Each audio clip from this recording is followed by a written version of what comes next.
Hey there, this is Rocky from BusinessWritingTutorials.com, and today we're going to go over a few guidelines for using commas. First, we should discuss when not to use commas. It's commonly taught that a comma equals a pause, with the idea that you would insert a comma in your written word in places where you would naturally pause when speaking. This is unfortunately a myth. It's a rough guideline that works many times, but in many other cases it will lead you to incorrect punctuation, which can actually affect the meaning of your sentences. For business writing, academic writing, and other formal contexts, we do want to be precise and accurate, so we have to look at some of the guidelines. So that, of course, leads us to the question, when do we use commas? And unfortunately, it's not so easy. As just discussed, it's not a simple guideline of when it's a pause. But the good news is that there are a few basics that we can start with that cover a lot of situations. And I chose a few today that are very common, that I think are more or less easy to grasp, and also have the benefit of, when you get these down, your brain will sort of naturally extend the ideas to some other guidelines without you even knowing it. So getting these down will get you started to have a cleaner, more professional, and more accurate presentation of your documents. So let's jump in. So I'm going to go over 4 common uses of commas today. We'll start out with lists, which are nice and easy. We'll look at sentence introductions. Third, we'll look at extra information in the middle of sentences. And finally, we'll look at a case that's very common in most documents. Let's get started with lists. And by lists, of course, I mean a series of elements like A, B, and C. On its own, this is pretty easy, but we do have to address this one issue of the final comma in the series, which is also called the serial comma. It has a few other names. Many educators, writers, and editors will argue that you can or should omit this final comma in the series in certain cases. Primarily, I think the argument is to improve flow. But the problem is when you take this approach, you always have to stop on a case-by-case basis, look at the sentence, and decide whether leaving out the comma would cause any sort of confusion to your reader. That's more work, and you could be wrong sometimes. So I think the easier way to handle this, and the more precise way, is just to always use the final comma in the series. Let's take a look at an example so you can see what we're talking about here. Alright, so an example sentence: my favorite ice creams are strawberry, vanilla, and chocolate and marshmallow. And if you find yourself scratching your head a little bit when I was reading that last part of the sentence, which I know I read very quickly and in an even tone, the point is that you can't really tell where the final division of ideas comes. So the commas here are chunking the ideas for the readers, and we don't really know if we mean strawberry, vanilla, and chocolate and marshmallow, or if we mean strawberry, vanilla, and chocolate and marshmallow. So this is an example of how leaving out the comma would, at the very least, would cause the reader to stop and have to try to decipher your meaning, but more likely the reader wouldn't even be able to figure it out. So we don't want to do these things to our readers, and we can avoid it by simply always using this serial comma. And there's a few other reasons to use it too. Well, one, like I said, it's easy to remember. Just always include it. And when you do, you're always right.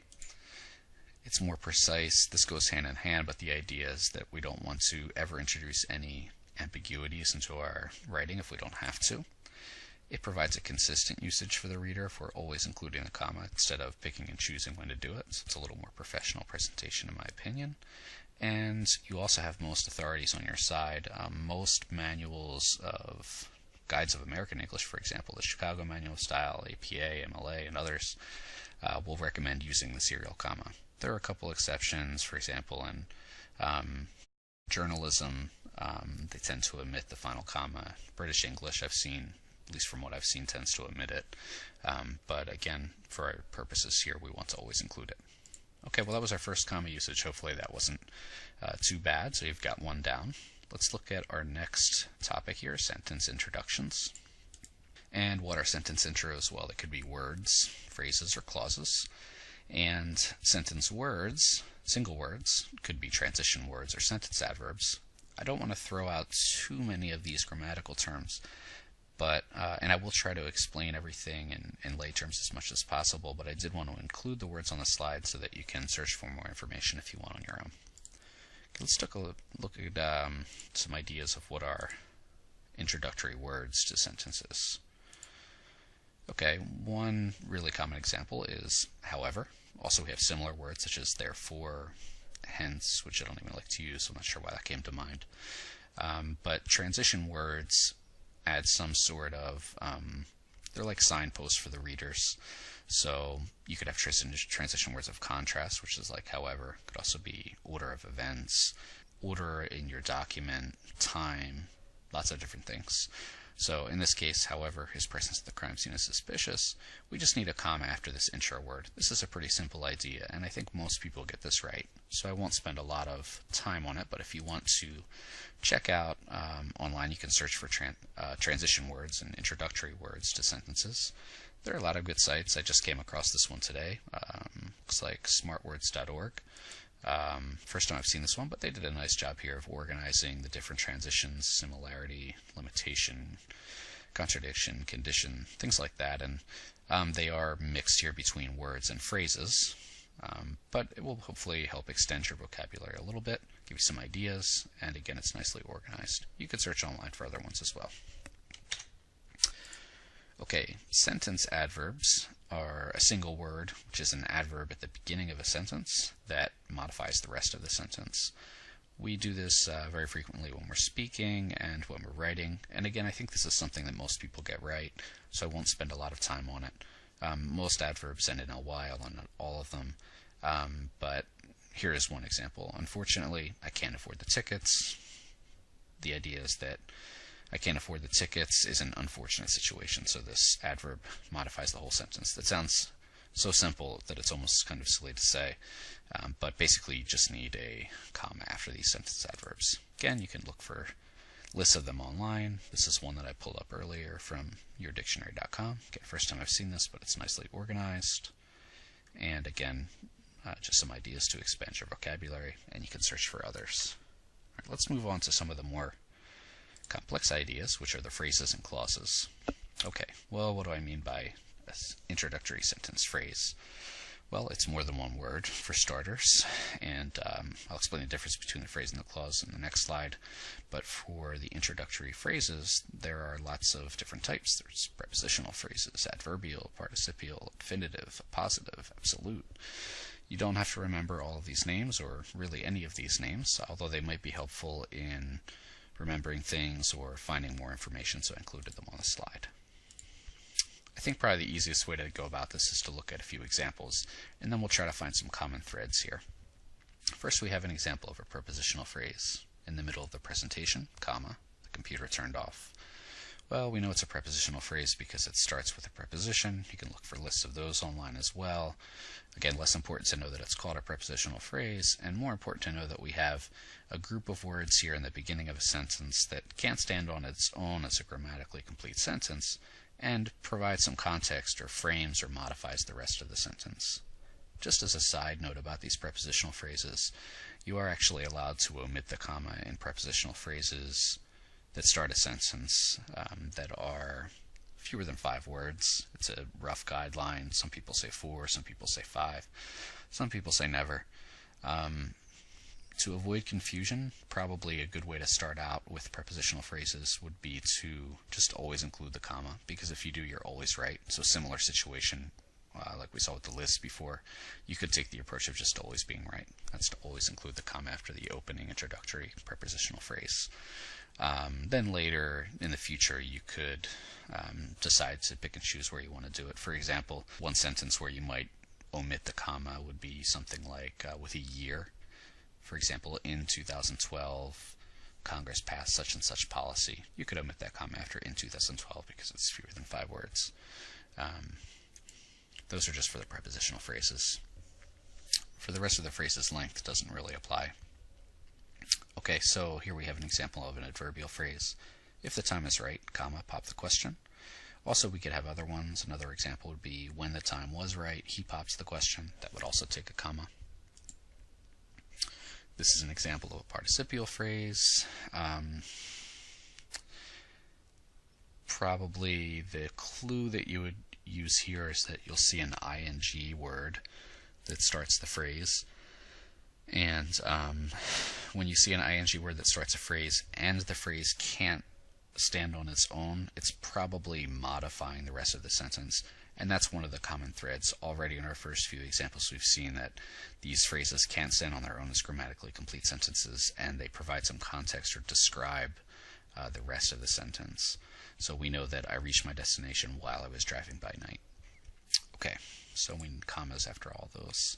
Here we have an infinitive phrase. To explain these comma rules, I need to use several examples.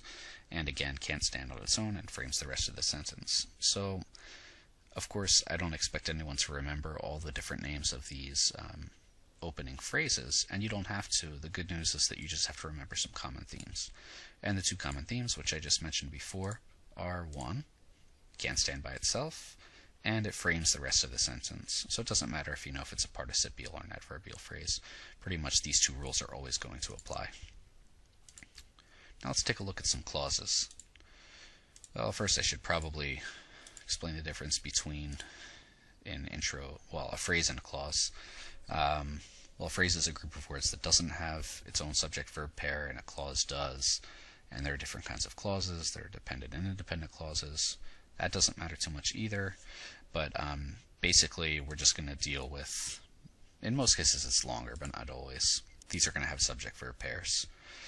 But it's the same idea as before, so even if you can't remember what the difference is between a phrase and a clause, again, we have a group of words in the beginning of a sentence. It can stand on its own as its own grammatically complete sentence, and it provides the context or frames the rest of the sentence. In this case, we have a condition, but it could be the other sort of situations that we saw before. Another common one is because. So these if clauses and because clauses are very common, and when they're at the beginning of the sentence, they basically always take a comma. I shouldn't say always, because English is full of examples and I'm probably forgetting something, so I'll say almost always. How about that? Okay, but again, the same kind of patterns that we saw before. Let's move on to our third common usage we're going to look at, and this is extra information in the middle of a sentence. This one's a little bit trickier. Okay, again, we could have a word, phrase, or clause, but this time it's not opening the sentence in the middle. Of course, we want our extra information to be relevant, otherwise what's it doing there? And this is the key word that we're going to see throughout this particular common usage over and over. I'll be referring to this idea of non-essential. When I say non-essential, I mean it's not essential to understanding the core idea of the sentence, meaning we could take this extra information out and still have basically the same fundamental idea. Let's take a look at a quick example where we could take this one-word transition word that we had previously at the beginning of a sentence. Now we see it in the middle of a sentence. The report was, however, outdated. And the idea here is that however is not essential. It interrupts the flow of the sentence. It's extra information. For these reasons, we need to add commas around it. Let's do a quick test and take it out. The report was outdated. We still have the fundamental idea. We haven't lost the idea. We haven't created a grammatically incomplete sentence. So we know this is just some extra info. It's not essential, and we have to put commas around it. Let's look at some more examples. Here's a base sentence just to have something to work with. Michael Corleone learned that Fredo had betrayed him. So we want to add something into the sentence. Now when I say extra information, we could add in a transition. It could be effect, emphasis, clarity, context. There's a lot of reasons we would want to add something into our sentence. In this case, we have a little extra effect. Michael Corleone learned that Fredo, his own brother, had betrayed him. Okay, well, we know that we can take this phrase, his own brother, out and still have the fundamental idea because we just had that base sentence. But just wanted to show you how, working from the other direction, how we could do this. Another example. I'm in favor of Mr. Smith. I wouldn't, therefore, object to him running for the position. Sometimes you'll see this with therefore, however. Sometimes you see an adverb kind of stuck in, and again, the common theme is we're adding something in, a word or a phrase, that's not essential to the main meaning. Can we take this out? I wouldn't object to him running for the position. Yeah, it's the same fundamental meaning. We just added a little transition or effect here. In this case, probably it's more emphasis. And we can do the same thing with a sentence adverb, which, well, this isn't a sentence adverb anymore because it only modifies part of the sentence, but it's the same idea with what we saw with the opening sentence adverbs previously. I wanted to attend the event, but sadly was busy that evening. So this word sadly is basically thrown in for extra effect or context, and it modifies part of the sentence, but can't stand on its own. We can take it out. It's not essential to understanding the main idea. Interrupts the flow of the sentence. For all these reasons, we have to add commas around it. Let's take a couple of examples now to show you why it's so important to use the commas correctly and how the meaning of the sentence can actually change. Here's another base sentence to work with. The bouncer threw the guy out of line. Well, this doesn't tell us a whole lot, but we know there was a bouncer, and he threw a guy out of line. Okay, let's add something. Here we're adding a little bit of context. The bouncer, checking ID, threw the guy out of line. Now we have to decide if we want to include commas around this phrase, checking ID. Well, we have our choice. We can include the commas or not, and they're both correct. However, they have two different meanings. If we include the commas, what are we telling the reader? We're telling the reader that this phrase is not essential to understanding the main idea, that the reader could take this phrase out and still understand the main idea. Let's take it out. The bouncer threw the guy out of line. We're back to our base sentence. Okay, so that means that this is just a little something extra. We have a bouncer, he was checking IDs, and he threw a guy out of line. Okay, now let's look at the sentence without commas. This actually changes the meaning. By taking out the commas, we're telling our reader the opposite of what we told them before, which is that now this phrase, checking ID, is essential to understanding the meaning. The bouncer checking ID threw the guy out of line. Well, this could come if, for example, if you had more than one bouncer, and we don't know which bouncer threw the guy out of line. So maybe somebody asks you, hey, which bouncer threw the guy out of line?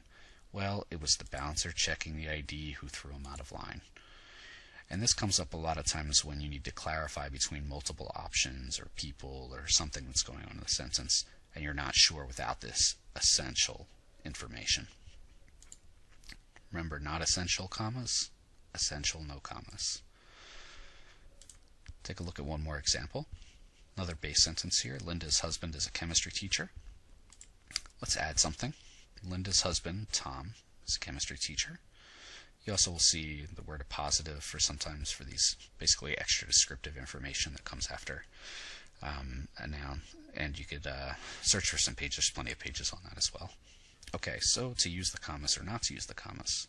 Again, they're both correct, but they have very different meanings. So in this case, when we include the commas, again, not essential. That means we could take it out. And just means it's a little extra. So we have Linda and her husband Tom, who's a chemistry teacher. But now what happens if we take out the commas? Leaving them out again tells the reader that this is essential information, just like we saw with the example of the bouncer. And before, we saw that we were using that information. It was essential to distinguish which bouncer. Now the name is essential to which husband. That means that we're actually saying that Linda has one husband, Tom, and some other guy as a husband as well. Maybe even more. So she probably wouldn't be too happy to hear that. We want to add in our commas here. Make the world right again. And she's only got one husband again. Okay, that's probably... I know I'm moving past these topics pretty fast, but you can always pause and go back. So this comes up frequently. This issue here comes up frequently with family members. So you might say Linda's brother Tom. And in that case, if Linda just has one brother, we would use commas. Linda's brother Tom is a chemistry teacher, just like in this first example. But maybe if Linda had three brothers, then it would make sense we would want to take the commas out because it would specify which brother. So Linda's brother Tom is a chemistry teacher. That would mean she has a couple. Her other brothers maybe were, policemen or doctors, and you had to specify which brother was the chemistry teacher. Okay, again, so no commas would mean it's not. It would mean it is essential. I'm sorry. Okay, so if I totally scrambled your brain there, just remember we have some common elements here. Again, we have some wording that can't stand by itself. This time it's in the middle of the sentence, and it's not essential to understanding the main idea of the sentence. This guideline doesn't always work, but I like to throw it in. Basically, if you can say, hey, by the way, and put that before the extra information that you're adding in, then it's a clue that you're adding in something extra and not essential. So with all of those examples that we saw, you could say, hey, by the way, my husband's name is Tom. Well, we know that it's extra information, so you would have to use commas there. Not a perfect guideline, but it might help you out in some cases if you're trying to decide. Okay. If you want to look for more examples on this issue, there are many, many pages. You would want to just search around. Here's one. The Purdue OWL site has a lot of good resources. Some examples here. Came across another one just while I was searching on Write.com. First time I've seen this as well. Some nice examples, nicely written. Or you can just search the internet. Well, I wrote Google, but whatever you use for non-essential elements, commas, or sometimes they're called non-restrictive elements, commas. And you should find many, many pages with more examples, in case my examples weren't clear enough. Okay. Let's move on to our final usage here. I just called it a common case because it's easier. You'll see in a moment that it's a little long description. So our final comma usage is that we use a comma between two independent clauses joined by a coordinating conjunction. That's kind of a mouthful and it's hard to remember, so let's break it down a little bit.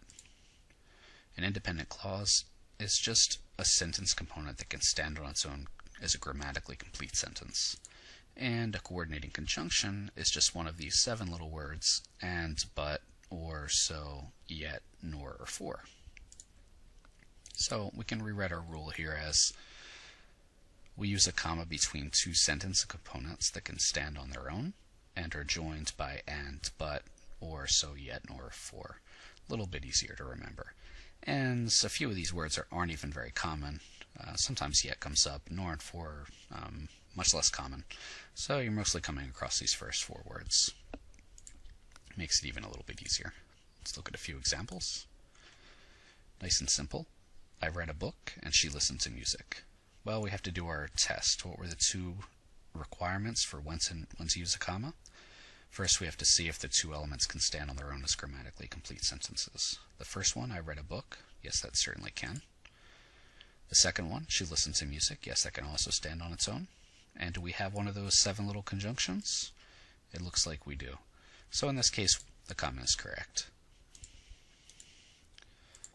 Here's an example of one that doesn't meet all the criteria. We still have the first element, I read a book. That's fine. And we do have one of our 7 words. That's also fine. But this second element cannot stand on its own as a grammatically complete sentence, so we do not use a comma here. And this is a really, really common mistake, so you want to keep your eye out for this. Also, this kind of sentence structure is very, very common. You'll see this probably almost in every paragraph that you write. So keep an eye out. Basically, you need another subject in the second element. So, the first sentence we had, I read a book and she listened to music. Here we don't have another subject. You could also see a repetition of the same subject. And that would qualify as 2 elements that could stand by their own. If you're not sure, just make sentences out of them like we did here and check for one of the 7 words. Just a few more examples to illustrate the point. These are just some movie quotes. That kid's long gone, and this old man is all that's left. Here we have one that's a complete sentence, a second element that's a complete sentence, and one of our 7 little words, yep, so we need a comma. It will be a love story, for she will be my heroine for all time. Again, I use this one because it's a little less common, but just to show. We have 2 grammatically complete elements joined by one of the 7 little magic words, so we need a comma. Here's a longer one. You've never held your best friend's head in your lap and watched him gasp his last breath, looking to you for help. Okay, well this one, let's break this down a little bit. Our first element, you've never held your best friend's head in your lap. Is that grammatically complete? Could it stand on its own? Yes, it is. Yes, it could. We do have one of our 7 little words. But now here our second element, watched him gasp his last breath, blah, blah, blah. That actually it could not stand on its own, so it doesn't meet the criteria that we had before, and therefore there's no comma right here. Okay? That one's actually might have seemed confusing when we first put the rule up, but it's actually a pretty easy one, and it's pretty common, so you want to get it right. And let's just do a quick recap of the rules that we saw today. We saw 4 of them. List, that was quite easy, just always use all the commas in the list. And we looked at sentence introductions. That was a word, phrase, or clause at the beginning of a sentence that couldn't stand on its own and provided some context or described the rest of the sentence. We saw some different kinds, but again, those are situations where you're probably already doing it right most of the time, but I just wanted to show you why, show you some examples. We looked at probably the trickiest one today, which was the extra information in the middle of the sentence. You want to ask yourself, in this case, is the extra information essential to understanding the main idea? And if it's not, then you put commas around it. That might be one you want to review a little bit. And finally, we looked at this common case, which was having the 2 grammatically complete elements joined by one of the 7 little words. And you could jump back to see what the 7 coordinated conjunctions are if you can't remember. But those are that was a pretty easy one too, and I hope that this wasn't too intimidating. I know I move pretty fast, so feel free to replay any of it as much as you like, and also please feel free to ask me any questions that you have, and I'll get back to you.